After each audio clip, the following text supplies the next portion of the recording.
മുനമ്പം ജനത അങ്ങനെ ആശ്വാസത്തിൻ്റെ ഒരു തീരത്ത് എത്തിയിരിക്കുകയാണ്. വഖഫ് ഭേദഗതി നിയമങ്ങൾ അത് JPC അംഗീകരിച്ചിരിക്കുന്നു. ഇനി അത് പാർലമെൻറ്റിലേക്ക് എത്തുകയാണ്. ഒരു വലിയ കടമ്പ കടന്നിരിക്കുന്നു.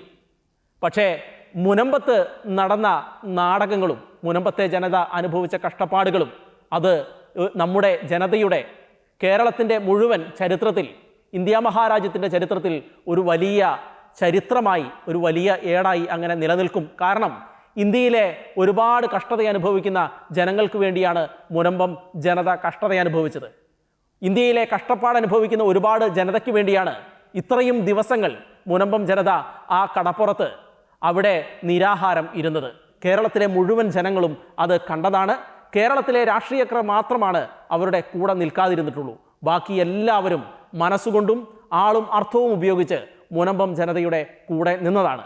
ഇന്ന് നമ്മൾ ചർച്ച ചെയ്യുന്നത് JPC അംഗീകരിച്ച ഈ വഖഫ് വിഷയത്തിൻ്റെ ആ ഭേദഗതികളടക്കം ഇനി പാർലമെൻറ്റിലേക്ക് വരികയും അത് നിയമമാകുകയും ചെയ്യുന്ന ഒരു സാഹചര്യത്തിൽ അതിൻ്റെ നാൾവഴികളെക്കുറിച്ചും അത് എത്രത്തോളം ഇമ്പാക്റ്റ് ഉണ്ടാക്കുമെന്നും അതോടൊപ്പം തന്നെ കേരളത്തിലെ രാഷ്ട്രീയക്കാർ ഈ വിഷയത്തിൽ കളിച്ച നാടകങ്ങളും ഈ വിഷയം, മുനമ്പം വിഷയം കേരളത്തിലെ സഭയ്ക്കും സമൂഹത്തിനും നൽകുന്ന മുന്നറിയിപ്പുകളും ഇതിനെക്കുറിച്ചാണ് നമ്മൾ ഇന്ന് വിശകലനം ചെയ്യുന്നത്. എൻ്റെ കൂടെ പങ്കെടുക്കുന്നത് ജോർജ് അരുൺ. അപ്പോൾ ഇപ്പോൾ വഖഫ് ഭേദഗതി ബില്ല് JPC ഭേദഗതികളോടെ അംഗീകരിച്ചു. അതിനുശേഷം ഇനി പാർലമെൻറ്റിലേക്ക് വരികയാണ്. അപ്പോൾ പാർലമെൻറ്റിലേക്ക് വരുമ്പോൾ മുനമ്പം ജനത അപ്പോൾ ഒരു ചരിത്രപരമായ ഒരു മുഹൂർത്തത്തിലൂടെ മുനമ്പം ജനതയും കടന്നു പോവുകയാണെന്നുള്ളതാണ് ഒരു പ്രധാനപ്പെട്ട അവസ്ഥ. കാരണം ഇന്ത്യ മഹാരാജ്യത്ത് മുഴുവൻ ചർച്ചയ്ക്ക് കാരണമായിട്ടുള്ള ഒരു വിഷയമായിരുന്നു വഖഫ് വിഷയം എന്ന് പറയുന്നത്.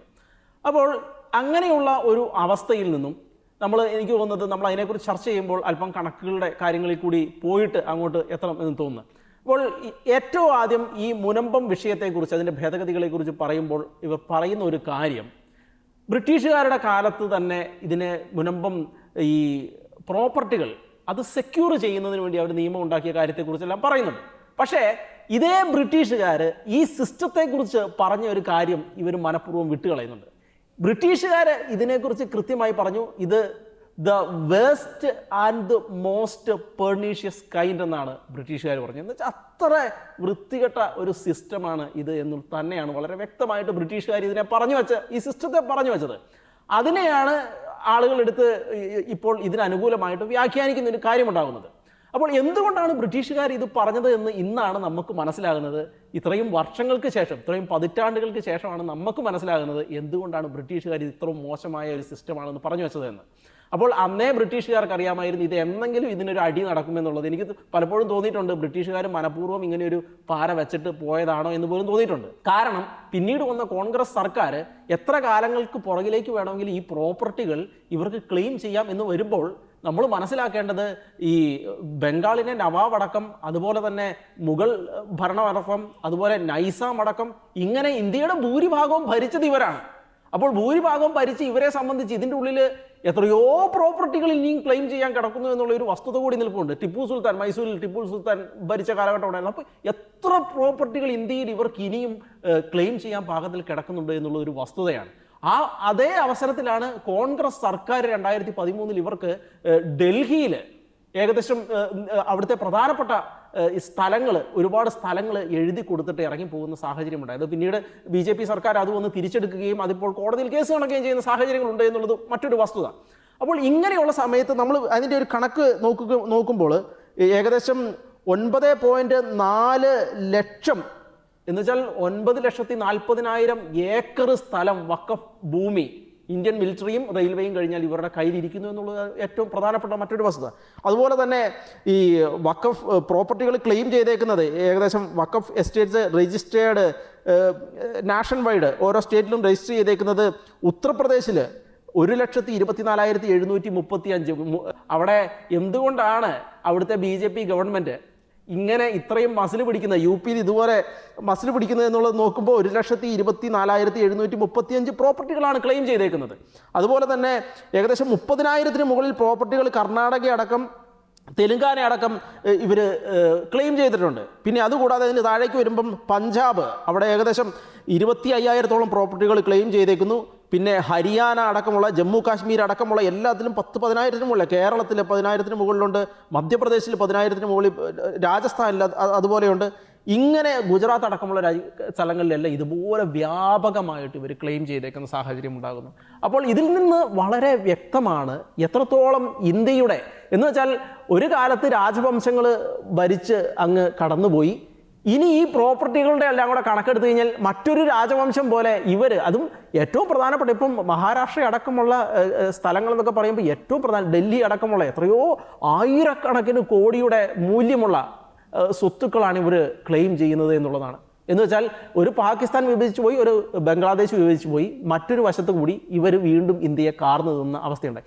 ഇന്നത്തെ അവസ്ഥയിൽ എത്തി നിൽക്കുമ്പോൾ ഇന്നത്തെ അവസ്ഥ നമുക്ക് കൃത്യമായിട്ട് അറിയാം. ഈ ബില്ലടക്കം വരുന്നത്, അതുപോലെ തന്നെ എനിമി ആക്ട് മറ്റൊരു വശത്തുകൂടെ വരികയാണ്. പാകിസ്ഥാൻ ഇന്ത്യക്കാരുടെ പാകിസ്ഥാനിൽ ഉണ്ടായിരുന്ന സ്വത്തുക്കൾ പാകിസ്ഥാൻ പിടിച്ചെടുക്കുകയും അവിടെയുള്ള ആളുകൾക്ക് വിധിച്ച് കൊടുക്കുകയും ചെയ്തു. ഇന്ത്യ മറിച്ച് ഇവിടെ അത് സെക്യൂർ ചെയ്തു. പക്ഷേ ഇന്ന് ഒരു രീതിയിൽ പറഞ്ഞാൽ ഈ കച്ചവടക്കാരായ ഗുജറാത്തികൾ അധികാരത്തിൽ വന്നപ്പോൾ കൃത്യമായി അവർ ഇതിനെയെല്ലാം ഡിഫൈൻ ചെയ്യാൻ തുടങ്ങി എന്നുള്ളതൊരു വസ്തുതയാണ്. അപ്പോൾ എന്താണെങ്കിലും ഇങ്ങനെ വരുമ്പോൾ, ഈ മുനമ്പത്തേക്ക് എത്തുമ്പോൾ നമുക്ക് കൃത്യമായിട്ടറിയാം വഖഫ് ബോർഡിൻ്റെ അനിയന്ത്രിതമായ ആർത്തിയുടെ ഫലമാണ് ഇന്ന് ഉണ്ടായേക്കുന്നത്. വഖഫ് ബോർഡിന് തന്നെ അത് പ്രതികൂലമായി ബാധിച്ചിരിക്കുകയാണ്. അവർ ആളും അർത്ഥവും രാഷ്ട്രീയവും എല്ലാം ഉപയോഗിച്ച് അവർ പിടിച്ചെടുത്ത സ്വത്തുക്കൾ ഇന്ന് പോകുന്ന തലത്തിലേക്ക് എത്തിയിരിക്കുകയാണ്.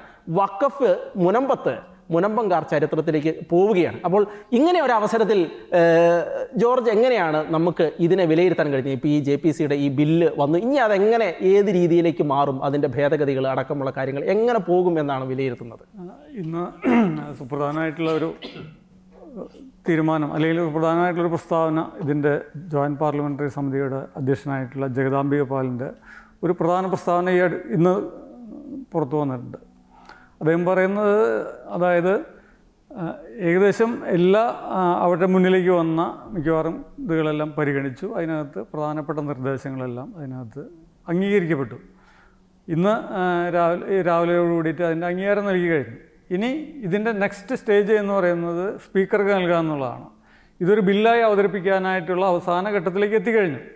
അപ്പോൾ ഈ ബില്ലിൽ വരുന്ന പുതിയ നിർദ്ദേശങ്ങൾ, അതായത് ഭേദഗതികളിൽ ഏതൊക്കെയാണ് പ്രധാനപ്പെട്ടതെന്ന് ഏകദേശം വ്യക്തമായിട്ടുണ്ട്, ചിത്രം വ്യക്തമായി എന്ന് നമുക്ക് പറയാം. നേരത്തെ റോബിൻ പറഞ്ഞതുപോലെ ഒരുപാട് പ്രദേശങ്ങൾ വഖഫിൻ്റെ കയ്യിലേക്ക് അകപ്പെട്ടിട്ടുണ്ട്. അതെങ്ങനെയാണ് വന്നത്, ഏതൊക്കെയാണെന്ന് ഇപ്പോഴും അറിയില്ല. നമുക്കറിയാം, മുനമ്പത്തിൻ്റെ കാര്യത്തിൽ ഒരു സുപ്രഭാതത്തിലാണത് വഖഫ് ഭൂമിയാണെന്ന് അവർ തിരിച്ചറിയുന്നത്. ഇപ്പോഴും പലയിടങ്ങളിലും വഖഫ് ഭൂമി തിരിച്ചറിയാതെ പലരും അതിനകത്ത് താമസിക്കുന്നുണ്ടെന്നുള്ളതാണ് യാഥാർത്ഥ്യം. അപ്പോൾ ഇതിനകത്തൊരു കൃത്യമായിട്ടുള്ളൊരു രേഖ സഹിതം, അല്ലെങ്കിൽ ജനങ്ങൾക്കിത് ഏതൊക്കെയാണ് വഖഫ് ഭൂമി എന്ന് കൃത്യമായി അറിയാനായിട്ടുള്ള ഒരു സംവിധാനം പുതിയ ഭേദഗതിയിൽ ഉൾപ്പെടുത്തിയിട്ടുണ്ടെന്നുള്ളതാണ് പ്രധാന കാര്യം.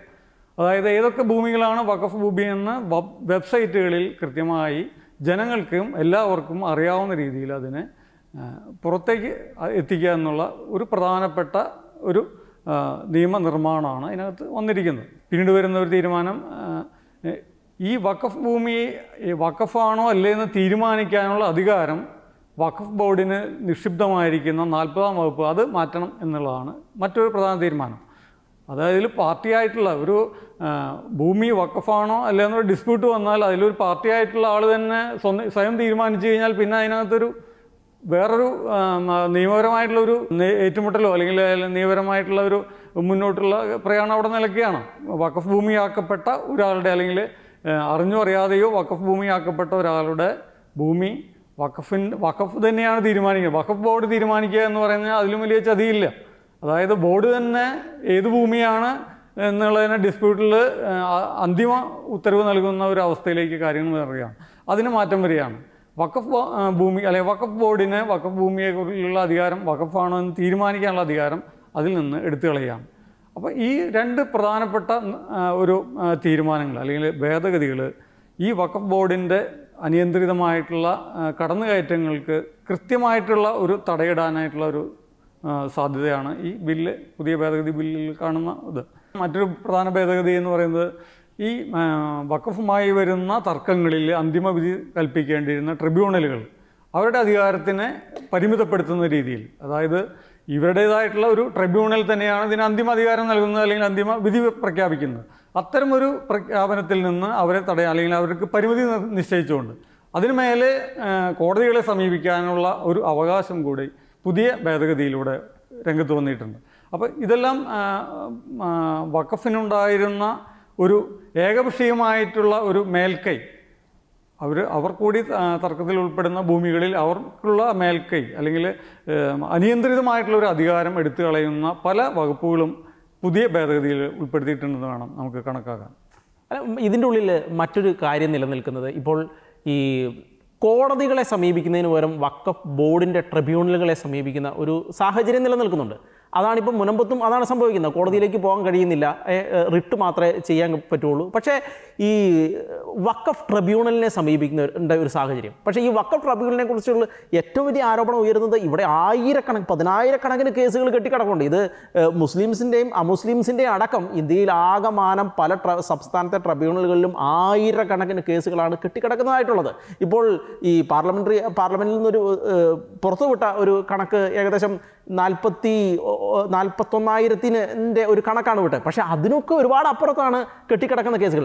അത് മാത്രമല്ല, ഈ കെട്ടിക്കിടക്കുന്ന കേസുകൾ തീർപ്പാക്കുന്നതിൽ ഇവർ എടുത്തുന്ന കാലതാമസമുണ്ട്, വളരെ ഭീകരമായ ഒരു കാലതാമസം. എന്ന് വെച്ചാൽ വഖഫ് ക്ലെയിം ചെയ്ത് കഴിഞ്ഞാൽ പിന്നീട് ആ നൂലാമാലയിൽ നിന്നും ആ മനുഷ്യന്മാർക്ക് ഒരിക്കലും രക്ഷപ്പെടാൻ കഴിയാത്തൊരു സാഹചര്യം നിലനിൽക്കുന്നുമുണ്ട്. അപ്പോൾ ഈ ഭേദഗതി എത്രത്തോളം അതിനെ സഹായിക്കുന്നുണ്ട് എന്നുള്ളതാണ്. അതിപ്പോൾ നമുക്കറിയാം, നമുക്ക് മുനമ്പം മേഖലയിൽ തന്നെ ഒരുപാട് പ്രദേശവാസികൾ അനുഭവിക്കുന്ന ഒരു പ്രധാന കാര്യം എന്ന് പറഞ്ഞാൽ, ഇത് വഖഫ് ക്ലെയിം ചെയ്തതിന് ശേഷം അവർക്ക് അവിടെ നിന്ന് ലോൺ എടുക്കാൻ പോലും പറ്റാത്ത അവസ്ഥയാണ്.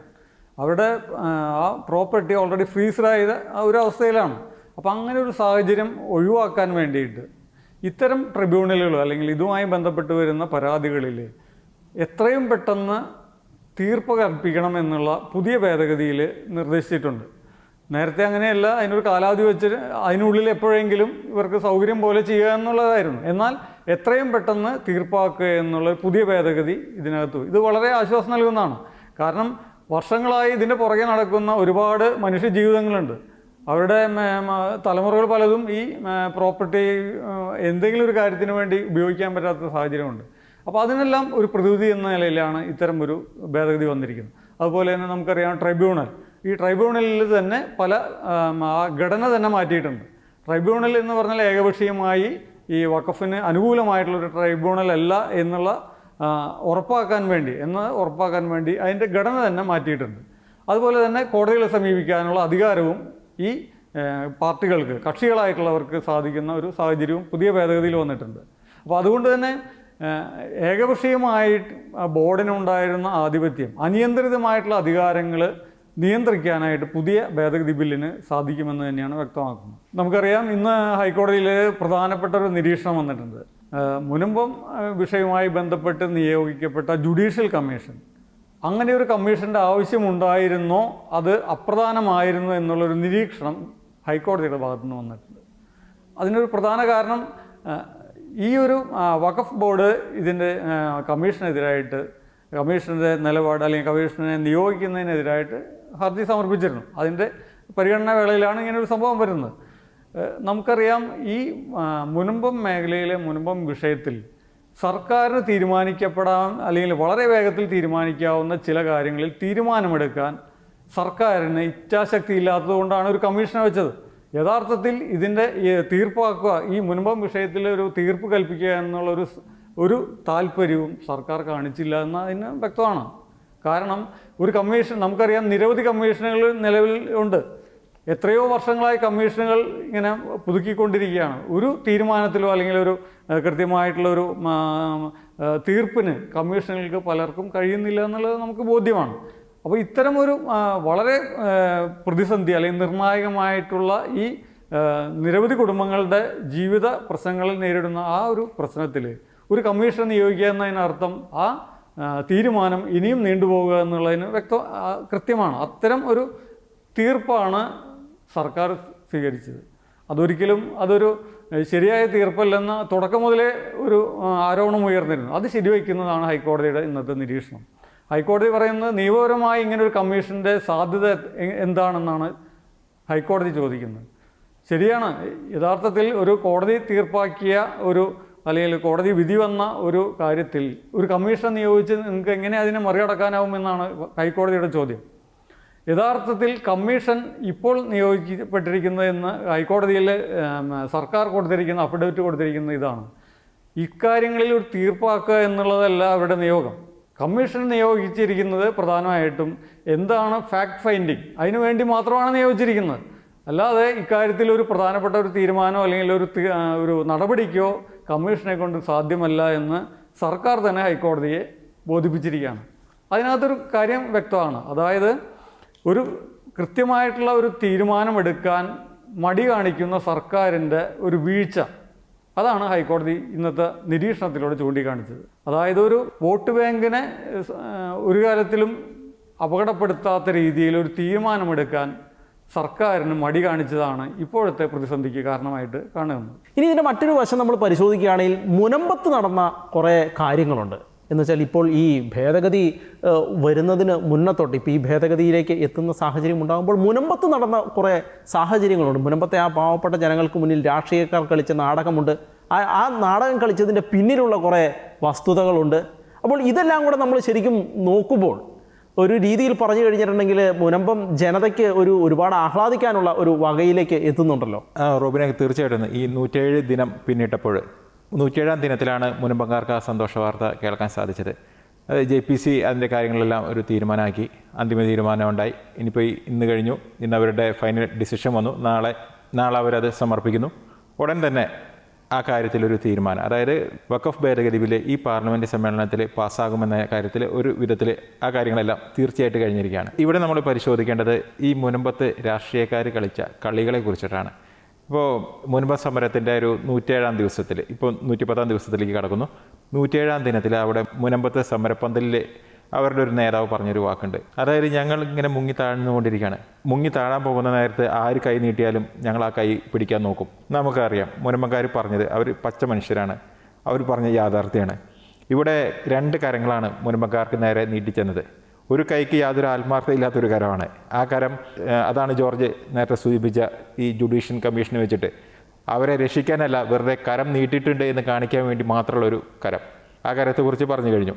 2ാമത്തെ കരം, അതാണ് ഒരു വലിയൊരു ചതിയുടെ ഒരു കരം എന്ന് പറയാം. അതിനെക്കുറിച്ച് മുനമ്പക്കാർ കൃത്യമായിട്ട് പറഞ്ഞു. ഈ കരം ഞങ്ങളെ മുക്കി താഴ്ത്താനുള്ള കരമാണെന്ന് ഞങ്ങൾക്ക് മനസ്സിലായില്ല, ഞങ്ങൾക്കത് തിരിച്ചറിയാൻ ഞങ്ങൾ വൈകിപ്പോയി. നമുക്കറിയാം ഈ മുനമ്പം വിഷയം, അതിൻ്റെ ആരംഭത്തിൽ തന്നെ ആ വിഷയത്തിൽ ഏറ്റവും കൂടുതൽ ഇടപെട്ടിരിക്കുന്ന ഒരു മീഡിയയാണ് ഷെക്കിന ചാനൽ. ഈ ചാനലിലൂടെയാണ് മുൻപത്തെ വിഷയങ്ങൾ സമഗ്രമായി പഠിച്ചുകൊണ്ട് നമ്മളൊരു ഡോക്യുമെൻ്ററി തയ്യാറാക്കിയത്. അങ്ങനെയാണ് ഈ മീഡിയകളിലൂടെ മുൻപ് വിഷയത്തിനൊരു പ്രാധാന്യം വരുന്നത്. അത് കഴിഞ്ഞിട്ട് എത്രയോ മാസങ്ങൾ കഴിഞ്ഞു. ഇപ്പോൾ ഈ കരം നീട്ടിയ ഈ 2 കൂട്ടരും അവരെ തിരിഞ്ഞു നോക്കിയില്ല എന്ന് മാത്രമല്ല, അവർ ആ പ്രദേശത്തേക്ക് പോലും വന്നില്ല. അവിടെ പെട്ടുപോയ ഒരാളുണ്ട്, അവിടുത്തെ സ്ഥലം MP. അദ്ദേഹം വലിയ വലിയ വീരവാദങ്ങൾ അവിടെ വന്നടിച്ചു. ഇപ്പോൾ ശരിയാക്കി തരാം എന്ന് പറഞ്ഞു. പക്ഷേ എങ്ങനെ ശരിയാക്കി തരും എന്ന കാര്യത്തെക്കുറിച്ച് അദ്ദേഹത്തിന് ഒരു വാക്ക് പോലും പറയാൻ പറ്റുമായിരുന്നില്ല. കാരണം അവരുടെ മുന്നണി സംവിധാനത്തിൻ്റെ ഘടന അങ്ങനെയാണ്. അങ്ങനെ സമരം മുന്നോട്ട് പോയി മാസങ്ങൾ കടന്നു. അപ്പോഴാണ് പ്രതിപക്ഷ നേതാവ് അവിടെ പ്രത്യക്ഷപ്പെടുന്നത്. അതിനു മുമ്പേ അദ്ദേഹം പാണക്കാട് ചെന്ന്, അല്ലെങ്കിൽ പാണക്കാട് നിന്നുള്ള അനുഗ്രഹവും അവിടെ നിന്നുള്ള നിർദ്ദേശവും പെർമിഷനും എല്ലാം ആയിട്ട് അദ്ദേഹം വന്നിട്ട് മുനമ്പത്ത് വെച്ച് കീച്ചിയ കുറച്ച് വാക്കുകളുണ്ട്. മുനമ്പം ഭൂമി വഖഫ് ഭൂമിയല്ല. ഈ വാക്ക് അദ്ദേഹത്തിന് ഒരു വട്ടേ പറയേണ്ടി വന്നുള്ളൂ, അല്ലെങ്കിൽ 1-2 തവണ പറയേണ്ടി വന്നുള്ളൂ. അതോടുകൂടി അദ്ദേഹത്തിൻ്റെ മുഖ്യമന്ത്രി സ്വപ്നം പോലും നഷ്ടപ്പെടുന്ന ഒരു അവസ്ഥയിലേക്കാണ് ഇപ്പോൾ കാര്യങ്ങൾ ചെന്നെത്തി നിൽക്കുന്നത്. ഇതാണ് ഇന്നത്തെ കേരളത്തിൻ്റെ അവസ്ഥ. UDF മുന്നണിയിലെ പല നേതാക്കന്മാരും മുനമ്പം സമരപ്പന്തലിൽ വന്ന് തോരാതെ പലതും സംസാരിച്ചു പോയി. പക്ഷേ ഒരു കാര്യം ശ്രദ്ധിച്ചാൽ മതി, ഇവരാരും വഖഫ് എന്നൊരു വാക്ക് പോലും അവിടെ ഉച്ചരിക്കാൻ ധൈര്യപ്പെട്ടിട്ടില്ല. ഞങ്ങൾ മുനമ്പംകാരുടെ ഒപ്പം എന്ന് UDFകാരായിക്കോട്ടെ LDFകാരായിക്കോട്ടെ ഇനി SDPIക്കാരായിക്കോട്ടെ ആരുമായിക്കോട്ടെ, അവിടെ വന്ന എല്ലാ സംഘടനകളെ നേതാക്കന്മാരും ഒരുമിച്ച് ഒരേ സ്വരത്തിൽ പറയുന്ന വാക്കാണ് ഞങ്ങൾ മുനമ്പംകാരുടെ ഒപ്പം. ഇവർക്ക് മുനമ്പംകാരുടെ ഇന്നത്തെ പ്രശ്നത്തിൻ്റെ അടിസ്ഥാന കാരണം അത് വഖഫാണെന്നും അത് ഈ വഖഫ് ഭേദഗതി ബില്ലിലൂടെ മാത്രമേ അത് തീരുള്ളൂ എന്ന കാര്യം അറിഞ്ഞുകൊണ്ട് ഇവർ ഞങ്ങൾ മുനമ്പംകാരുടെ ഒപ്പമാണ് എന്നിവർ പറയുന്നുണ്ടെങ്കിൽ ഇവരാണ് ഏറ്റവും വലിയ ചതിയന്മാർ. യാഥാർത്ഥ്യം എന്താണെന്ന് അറിഞ്ഞിട്ടും മുൻപത്തെ സാധാരണക്കാരായ ജനങ്ങളെയും കേരള ജനതയും മൊത്തത്തിൽ കണ്ണിൽ പൊടിയിട്ടുകൊണ്ട് ഇവർ കാട്ടിക്കൂട്ടിയ നാടകങ്ങളുണ്ട്. ഈ രാഷ്ട്രീയ നാടകങ്ങൾ, കപട നാടകങ്ങൾ, കിരാതമായൊരു നിയമത്തെ കൂട്ടിപ്പിടിക്കാൻ വേണ്ടിയിട്ട് അവർ ചെയ്തുകൊണ്ടിരിക്കുന്ന ഈ നാടകങ്ങൾ, ഈ നാടകങ്ങളുടെ അന്ത്യം അടുത്തുകൊണ്ടിരിക്കുകയാണ്. കഴിഞ്ഞ ദിവസം കേരള കോൺഗ്രസിലെ തന്നെ ഏറ്റവും ആദർശധീരനായ ഒരു വ്യക്തി ഫ്രാൻസിസ് ജോർജ്, അദ്ദേഹം ഈ മുനമ്പം പന്തലിൽ വന്നിട്ട് അദ്ദേഹത്തിൻ്റെ ഉള്ളിൽ നിന്ന് അദ്ദേഹം ചില സത്യങ്ങൾ പറഞ്ഞു. രണ്ട് കാര്യങ്ങളാണ് അദ്ദേഹം പറഞ്ഞത്. ഒന്ന്, എന്തിനും ഏതിനും വഖഫ് അവകാശം ഉന്നയിക്കുന്ന ആ കാര്യം ഒരു കാരണവശാലും സമ്മതിക്കാൻ പറ്റില്ല. അതായത് ഏത് ഭൂമിയെയും അവർക്ക് ഇഷ്ടപ്പെട്ടാൽ, അവർക്ക് തോന്നിയാൽ അത് വഖഫാക്കുന്ന പരിപാടി ഒരു കാരണവശാലും സമ്മതിക്കില്ല. അതിനെ ഞാൻ എവിടെയും എതിർക്കും എന്ന് അദ്ദേഹം ഒരു വാക്ക് പറഞ്ഞു. രണ്ട്, ഇങ്ങനെ വഖഫ് ഒരു അധികാരം പ്രയോഗിച്ചു വന്നു കഴിഞ്ഞാൽ ഈ ജനം പോകേണ്ട വഖഫ് ട്രിബ്യൂണൽ, ആ ട്രിബ്യൂണലിന് അപ്പുറം മറ്റൊരു ഓപ്ഷൻ അവർക്കില്ലാത്ത ഒരവസ്ഥ, ഇതും ഞാൻ ചോദ്യം ചെയ്യും, ഇതിനെയും ഞാൻ എതിർക്കുമെന്ന് പറഞ്ഞു. ഇത് തന്നെയാണ് വഖഫ് ഭേദഗതി ബില്ലിലെ പ്രധാനപ്പെട്ട രണ്ട് കാര്യങ്ങൾ. ആർട്ടിക്കിൾ 40 ആർട്ടിക്കിൾ 83 കൃത്യമായിട്ട് ആ കാര്യങ്ങളിൽ തന്നെയാണ് വലിയ മാറ്റം വരാൻ പോകുന്നത്. പക്ഷേ അദ്ദേഹത്തിനും പിറ്റേ ദിവസത്തേക്ക് ഒരു ദിവസം പോലും അദ്ദേഹത്തിൻ്റെ വാക്കിന് ആയുസ്സുണ്ടായില്ല. പറഞ്ഞ കാര്യങ്ങൾ, ആത്മാർത്ഥതയോടുകൂടി അദ്ദേഹം പറഞ്ഞ കാര്യങ്ങൾ അദ്ദേഹത്തിന് വിഴുങ്ങേണ്ടി വന്നു. അതിന് പിന്നിൽ നടന്ന കാര്യങ്ങളെല്ലാം നമുക്കറിയാം. മുസ്ലിം ലീഗിൻ്റെ ചില പൊസിഷനുകളിൽ ഇരിക്കുന്ന വ്യക്തികൾ അവരുടെ ഫേസ്ബുക്ക് പോസ്റ്റിൽ കൃത്യമായിട്ട് എഴുതി വെച്ചിട്ടുണ്ട്, ഇദ്ദേഹത്തിനെ ഇനി കോട്ടയത്ത് നിന്ന് വിജയിപ്പിക്കരുത് എന്ന ധ്വനി ഉയർത്തുന്ന ചില മെസ്സേജുകളാണ്. നമുക്കറിയാം PC ജോർജിനും ഇതേപോലെയുള്ള ഒരു ആക്രമണം ഉണ്ടായിരുന്നു. അദ്ദേഹത്തെ SDP പോലെയുള്ള മുസ്ലിം സംഘടനകൾ കൃത്യമായിട്ട് വർക്ക് ചെയ്ത് തോൽപ്പിക്കുകയും ചെയ്തിരുന്നു. ഇപ്പോൾ ഇതേ അവസ്ഥ തന്നെയാണ് ഫ്രാൻസിസ് ജോർജ് എന്ന് പറഞ്ഞ ആ വ്യക്തിയോട് അവർ ചെയ്തത്. അപ്പോൾ കാര്യങ്ങൾ വ്യക്തമാണ്. കേരളം ആരാണ് ഭരിക്കുന്നത്, അല്ലെങ്കിൽ കേരളത്തിൻ്റെ ഭരണത്തെ ആരാണ് നിയന്ത്രിക്കുന്നത്? അത് LDF ആയിക്കോട്ടെ, UDF ആയിക്കോട്ടെ, ആരാണ് കേരളത്തെ നിയന്ത്രിക്കുന്നത് എന്നുള്ള കാര്യം കൃത്യമാണ്. ഇതിനു മുമ്പ് ക്രൈസ്തവരുടെ വിഷയമായിട്ട് ബന്ധപ്പെട്ട ഓരോ വിഷയങ്ങളിലും 80-20 തൊട്ട് നടന്ന ഏത് വിഷയങ്ങളിലായിക്കോട്ടെ, ഇവിടെ ഈ പാർട്ടികൾ എടുത്ത നിലപാടുകൾ പരിശോധിച്ചാൽ അറിയാൻ പറ്റും കേരളം ഭരിക്കുന്നത് യഥാർത്ഥത്തിൽ ആരാണ്, അല്ലെങ്കിൽ കേരളത്തിൻ്റെ നിയന്ത്രണം ഇപ്പോൾ ആരുടെ കൈപ്പിടിയിലാണെന്നുള്ള കാര്യം. ഇപ്പോൾ പലരും പറയുന്നുണ്ടല്ലോ, മുനമ്പത്ത് നീതി വേണം, ഇവരെന്തുകൊണ്ട് ഈ ഇന്ത്യയിൽ നീതി വേണമെന്ന് പറയുന്നില്ല.